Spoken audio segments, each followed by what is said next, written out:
Este viernes abordamos en retrospectiva lo que ha significado para Nicaragua los últimos 5 años en poder de Daniel Ortega y Rosario Murillo. Luto, dolor, migración, exilio y retroceso económico. Presentaremos el proceso de cooptación de los poderes del Estado.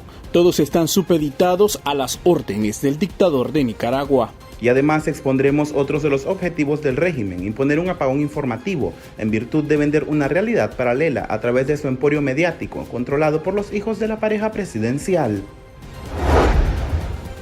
Bienvenidos al podcast ahora de Artículo 66. Les saluda Marlene Balmaceda. Y Eslish Villachica. Wilmer Benavides da inicio con el podcast de este viernes 28 de abril del 2023. Desde 2018 el panorama de Nicaragua ha empeorado. Estas protestas en las que el pueblo unido salió a denunciar los atropellos constantes de la administración de Daniel Ortega y Rosario Murillo desató una cacería contra quienes no comulgaran o se rindieran ante los propósitos de la pareja dictatorial.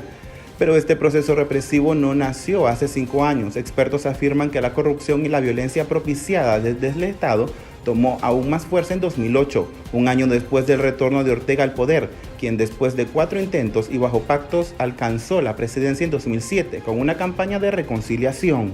En su estrategia, poco a poco fue desmantelando los poderes del Estado hasta convertirlos en títeres y cómplices de sus designios. El Consejo Supremo Electoral, la Asamblea Nacional y el Poder Judicial únicamente funcionan para darles un aire de legalidad a sus atropellos que violan las leyes establecidas en Nicaragua. Así, intenta librarse de acusaciones por crímenes de lesa humanidad, encarcelamientos arbitrarios o desnacionalizaciones injustificadas. El abogado e integrante del Consejo Político de la Unidad Nacional Azul y Blanco, Juan Diego Barberena, y el especialista en Administración de Justicia y extrabajador del Poder Judicial, Yader Morazán, coinciden en que la inseguridad jurídica es un mal que Nicaragua viene arrastrando. Entonces quienes se han visto beneficiados con esto han sido los partidarios del Frente Sandinista, los neoempresarios del Frente Sandinista y las empresas alrededor de la dictadura de Ortega Murillo, que han ido y van a ir configurando un monopolio en ese sentido, en detrimento de la libre competencia, ¿verdad? En detrimento de la libre competencia de tipo empresarial, ¿no? En ese sentido. Ahora, el tema de la ONG tiene una finalidad y es la dictadura, eliminar cualquier tipo de disidencia política, social, de la sociedad, desde la sociedad civil o desde los movimientos políticos, los partidos políticos.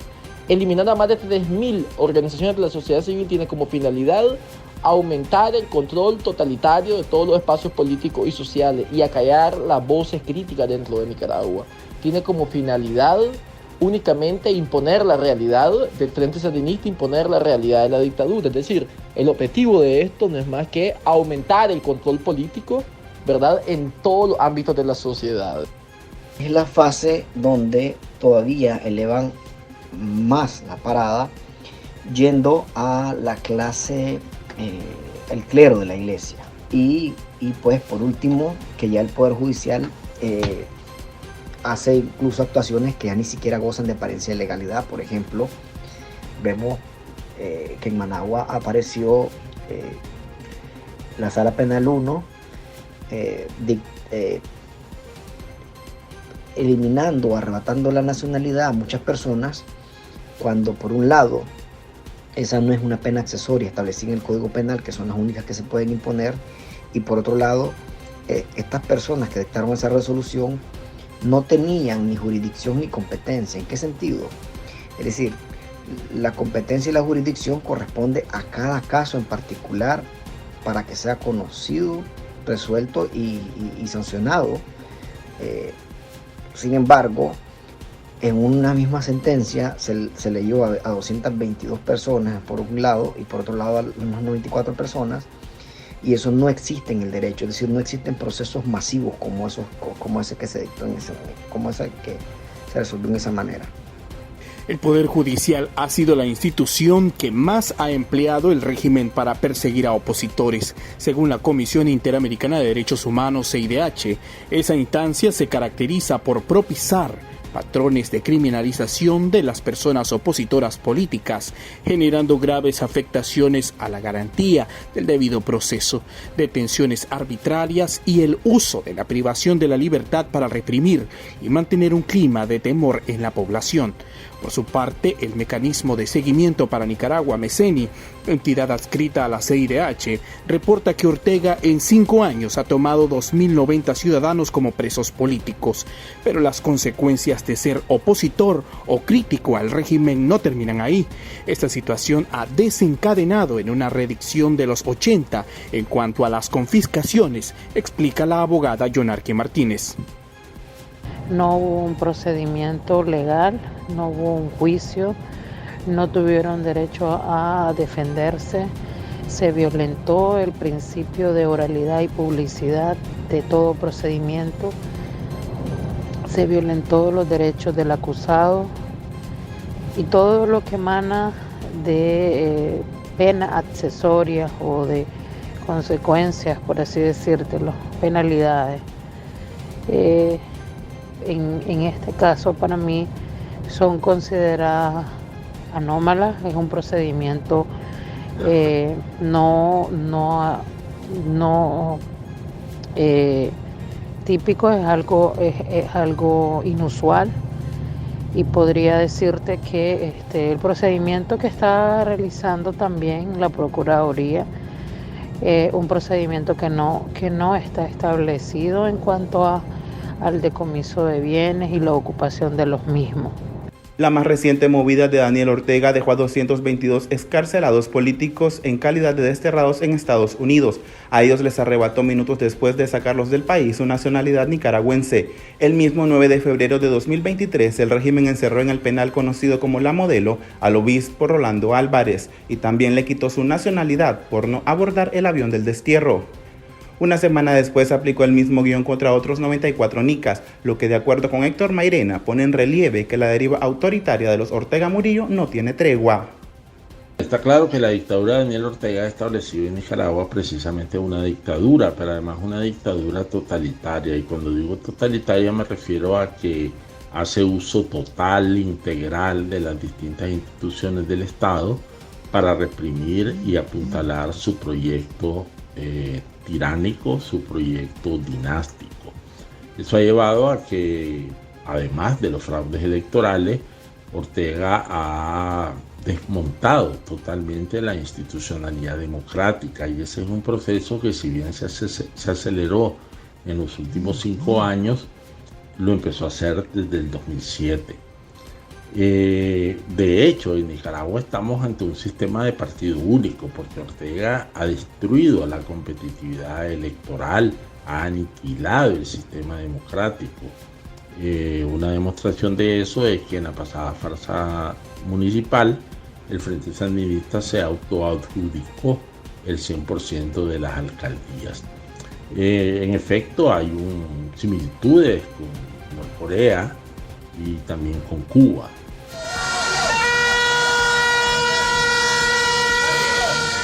La represión se ha evidenciado bajo diferentes patrones. El 2018 lo marcó el luto y el dolor. Para apagar las protestas cívicas, la dictadura usó desde grupos de la juventud sandinista hasta francotiradores. Miles de nicaragüenses lloraron a los 350 personas que fueron asesinadas por oponerse a unas reformas a la seguridad social que afectaban principalmente a los adultos mayores. Esas manifestaciones desembocaron en una exigencia de un cambio de sistema. Entre esos muertos se cuentan decenas de jóvenes. Entre las víctimas está Jonathan Morazán Mesa, asesinado el 30 de mayo de 2018, fecha en que Nicaragua se convocó a una marcha el propio Día de las Madres, esto en solidaridad con las más de 60 mujeres que habían perdido a sus hijos, producto de las balas de la dictadura. Josefa Mesa, madre de Jonathan, también participaba en la marcha, una de las más multitudinarias registradas en todo el país. Una alerta se dispersaba entre los participantes. En la zona de la Universidad Nacional de Ingeniería, francotiradores atacaban a los manifestantes y disparaban a matar. Era un muchacho con mucho futuro, pues, y pensaba terminar su carrera porque era su campo, pues la informática, Pero bueno, el gobierno asesino trunca los sueños, y más cuando los muchachos son pensantes, son personas que tienen sus propios criterios y disienten del gobierno. Por disentir de las ideas o por el hecho de protestar en una protesta cívica, les quitaron la vida, les arrebataron su vida, lo asesinaron. Entonces vemos que son, porque mi hijo era estudiante, era un chavalo que hasta era de la iglesia mormona, que asistía a la iglesia mormona. No eran delincuentes como lo ha pretendido poner o decir la dictadura, que eran delincuentes, que eran chavalos vagos. No es cierto, mi hijo no era ningún vago, no era ningún delincuente, era un chavalo bien conocido y lo conocían muy bien donde vivíamos. Nunca se había visto que una dictadura masacrara tantos en un Día de las Madres. Esa fue con mucha hazaña y lo hizo la perversa vicedictadora, lo hizo como regalo. Y todavía ahora vienen a hacer leyes y eso para los nicaragüenses no es válido. Los nicaragüenses sabemos que están con nosotros porque ellos están bajo represión. Y ahorita todavía van a continuar reprimiendo porque ellos están cada vez más. Desde ese día, Josefa no ha cesado en su demanda de justicia y desde la Asociación Madres de Abril persiste con su denuncia por los crímenes de lesa humanidad que organismos internacionales de derechos humanos como el Grupo de Expertos en Derechos Humanos de la Organización de Naciones Unidas y el Grupo Interdisciplinario de Expertos Independientes de la CIDH atribuyen al Estado de Nicaragua, pero la violencia no terminó con los asesinatos, sino que se transformó. Desde mayo de 2018 inició a atrapar a opositores para volverlos reos políticos, dinámica que perdura hasta 2023. Actualmente, según el monitoreo azul y blanco, más de 50 ciudadanos engrosan la lista de presos de la dictadura de Ortega. Entre los ciudadanos que han sufrido esos vejámenes se ubica a Julia Hernández, originaria de Masaya y una de las más de 200 mujeres presas políticas que el régimen acumula en 5 años de crisis. Hernández fue víctima de detención arbitraria en 2 ocasiones. El 30 de noviembre del 2019 estuvo detenida en Masaya. En ese momento fue vinculada con el opositor José Isaías Ugarte, conocida como Chabelo, ultimado a tiros por la policía orteguista. La segunda ocasión que la encarcelaron fue en enero del 2021. En el Chipote la drogaban con fármacos. La joven en su testimonio cuenta los tratos inhumanos que padeció y denuncia que oficiales de la policía la violaron. Estos hechos ocupaban las primeras planas de medios de comunicación, que posteriormente fueron declarados como golpistas y como instrumentos de un supuesto golpe de Estado, con el que Ortega quería sacudirse los cuestionamientos por su actuar represivo. La guerra, que se había iniciado en 2008 bajo la lógica de Murillo de difundir información incontaminada, se elevó al punto de orientar cárcel para periodistas, persecución, allanamientos a salas de redacción y confiscaciones. Tenemos 5 años de impunidad en el caso del asesinato del periodista Ángel Gaona. Llegamos a 5 años y nos vemos con una triste realidad de al menos 185 periodistas en el exilio, periodistas, hombres y mujeres de prensa, trabajadores de medios de comunicación que han tenido que huir del país para salvaguardar su vida, para salvaguardar la vida de su familia, porque lamentablemente en Nicaragua, en este contexto de gobierno sandinista, ser periodista tenés 3 riesgos primarios: o ser objeto de asedio, intimidaciones y amenazas que te puede llevar a la cárcel, destierro o hasta la muerte, lamentablemente, porque la práctica periodística en Nicaragua sigue siendo una profesión de alto riesgo. Durante estos 5 años hemos visto grandes agresiones, pero agresiones diferenciadas en el caso de las mujeres periodistas. Vemos que aunque a las agresiones o las agresiones contra los hombres periodistas tienen más a dar sobre amenazas de muerte, en el caso de las mujeres cambia, porque hay burla, hay amenazas de violencia sexual, acoso a los hijos menores de edad, mofa por su aspecto físico o por su orientación sexual. Eso hemos visto en estos últimos 5 años. Hemos visto el cierre y la confiscación de muchos medios de comunicación.